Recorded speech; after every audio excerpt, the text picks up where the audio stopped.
What's up guys, just Messi here and welcome to a brand new video and welcome to a daily dose of transfer gossip. Today is Monday, the start of a brand new week, the 22nd of August. And it has been a very slow day in regards to transfers, but I'll try to get as much as possible into this episode guys. So the rumours, they're still quite good, but confirmed transfers, there's only been 3. So before we get started, as always, if you could try to smash 1,500 likes, that'd be absolutely awesome. If you're new to my channel, click that subscribe button for daily FIFA content and in the comments below, let me know your thoughts on today's rumours and let me know what rumours I should do in the next episode. And finally, if you missed yesterday's video, be down below in that description box guys. 8 MS transfers after 9 PM is the second video of the day. And like I said, it's been very quiet in regards to confirmed transfers. That could be down to the fact that teams are obviously playing over the weekend. And I'm pretty certain between now and the end of the transfer window, there'll be some quite nice ones to look forward to. I imagine a few very big panic buys here and there as well. So first up, we got a guy called Marcel Ritzmaier, a young Austrian player from PSV Eindhoven. The team he's gone to aren't on FIFA Ultimate Team or FIFA in general. They will be next year, as I think they were promoted. And that team are Go Ahead Eagles. And they're now in the first league of the Eredivisie.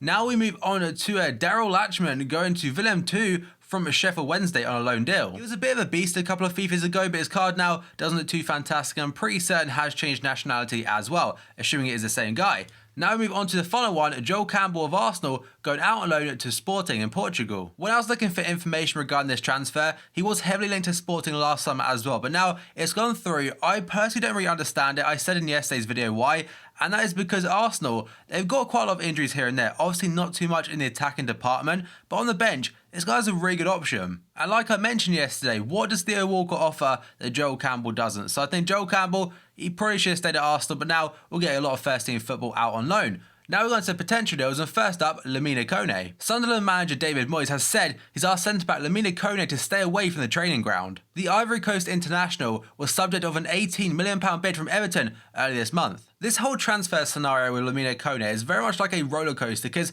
it's so up and down in regards to where he's going or if he's going to stay. So I think the rumours to Everton started about 3 or 4 weeks ago possibly. There was actually a picture of an Everton fan with Kone in Merseyside. And that's when the bid thing started coming about. So since then, he returned back to Sunderland. I'm pretty sure he played against Man City in the opening game. Then there was the apparent fake transfer request, which he didn't actually know anything about. And then since then, Sunderland have offered him a new deal, but he declined it. And then straight after declining the new contract, he said he had a bad back. And apparently, it's not true. He doesn't actually have an injury. So David Moyes has had enough and said, you know what? You're not coming to train him. And I believe he's banned until the end of the month. And I imagine David Moyes is looking at it like, you know what? Lamine Kone is acting a bit weird. He doesn't really want it to be affecting the dressing room. Over the last 3 or 4 weeks, a lot of cracks have opened up between his relationship with the club. So I think he will be sold, and whether it's to Everton or not, we'll have to wait and see.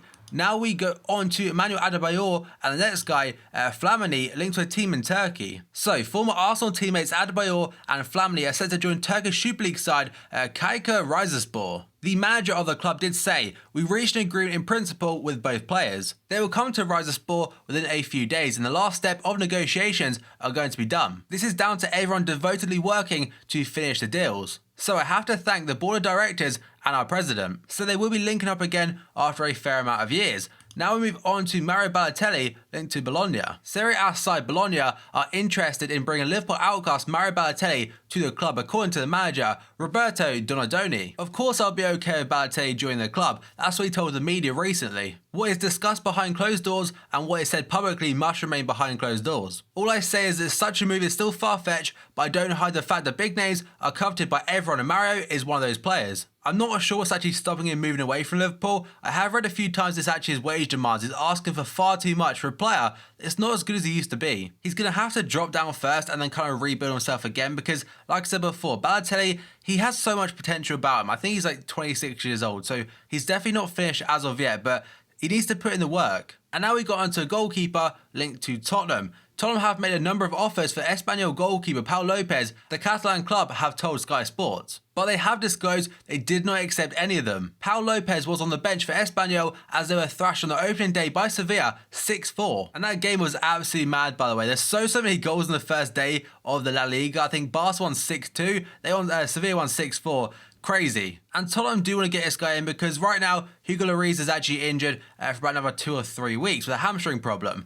Now we move on to Jay Rodriguez. Remember how good he was a few years ago, but then got a massive horrible injury linked to West Brom? According to the Daily Telegraph, West Brom have made an offer to Southampton for striker Jay Rodriguez, with the Baggies keen to bring the forward in on an initial season-long loan. It'd be very good for everybody involved because he needs match fitness after being out for so long. He's going to be very rusty. And at West Brom, he can get himself back to that level. If he has a good season, they may buy him, or he could return back to Southampton. And in that 13-14 season, he was absolutely fantastic. So hopefully he can get back to that level or somewhere close to it, and them injuries now left behind him. Now we go on to Simone Zaza linked to West Ham. Juventus striker Simone Zaza is seriously considering a move to West Ham according to his father, Antonio. Zaza saw very little action in the league last season for Juve and is open to a move away from them, with Napoli and Milan also interested in the 25-year-old after Wolfsburg failed to seal a deal. His father told Gazzmercato, West Ham are a solution we'd appreciate and represents something more concrete. We'll have to see what Juventus do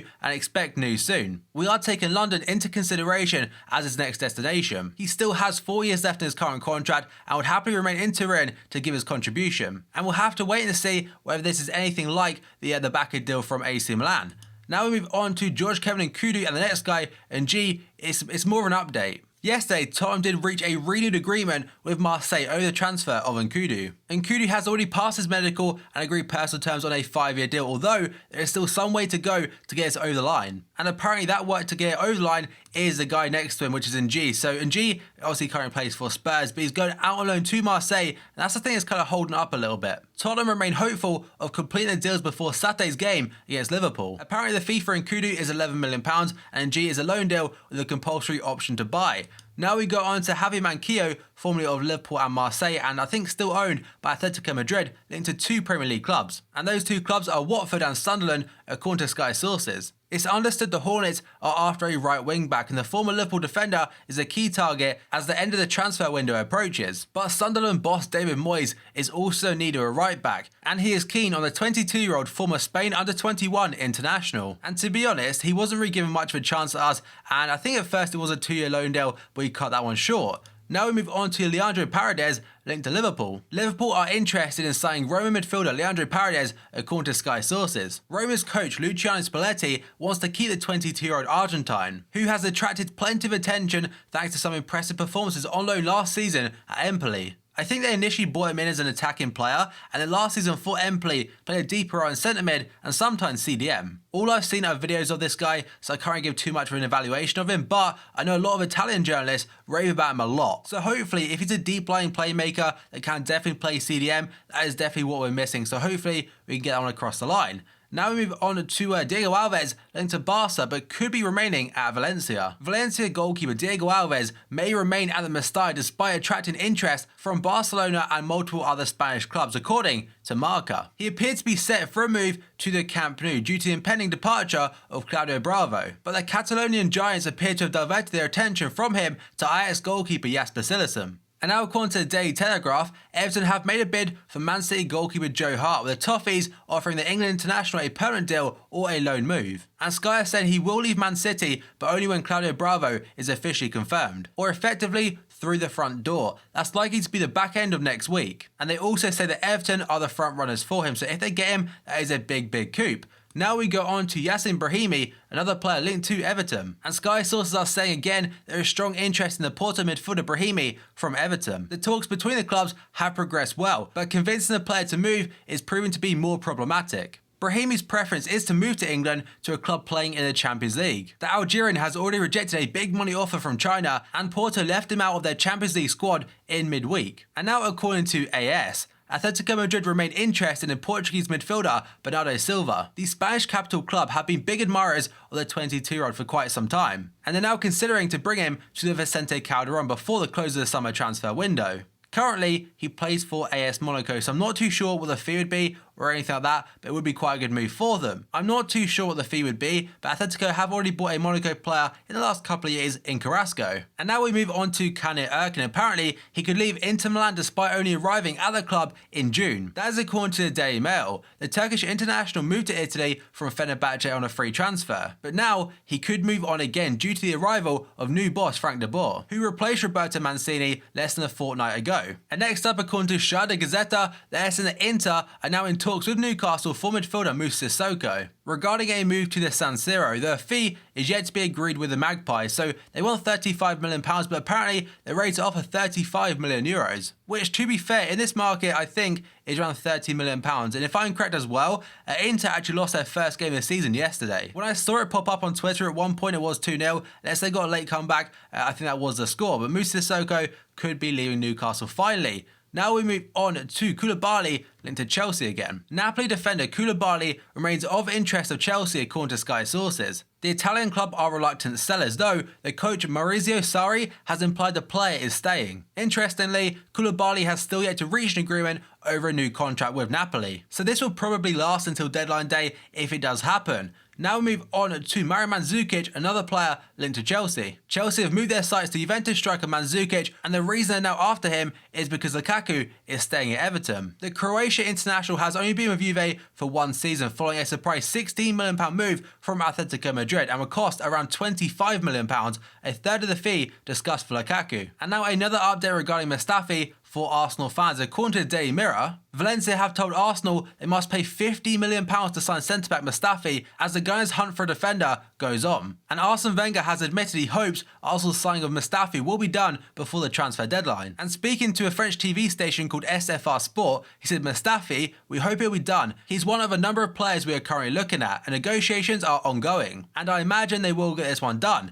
Now we move on to the final one today, Joshua Guilavoglu. I probably said his name wrong despite using him a hell of a lot on FIFA, but apparently he's in Monaco for advanced transfer talks. Monaco still want guarantees about his injury, according to French reports. And that is all that one says, guys. So there on your screen is all it takes potential transfers as well as confirmed stuff at the very beginning. So as always, if you enjoyed this video, smash the like button. 1,000 fire likes be absolutely awesome. If you're new to my channel, click that subscribe button for daily FIFA content, and in the comments below, let me know your thoughts on today's rumours, and let me know what rumours I should do in the next episode. And finally, if you missed yesterday's video, it's down below in the description box. 8 AM is transfers, and after 9 PM is the second video of the day. So thank you for watching this video, and I'll see you next time.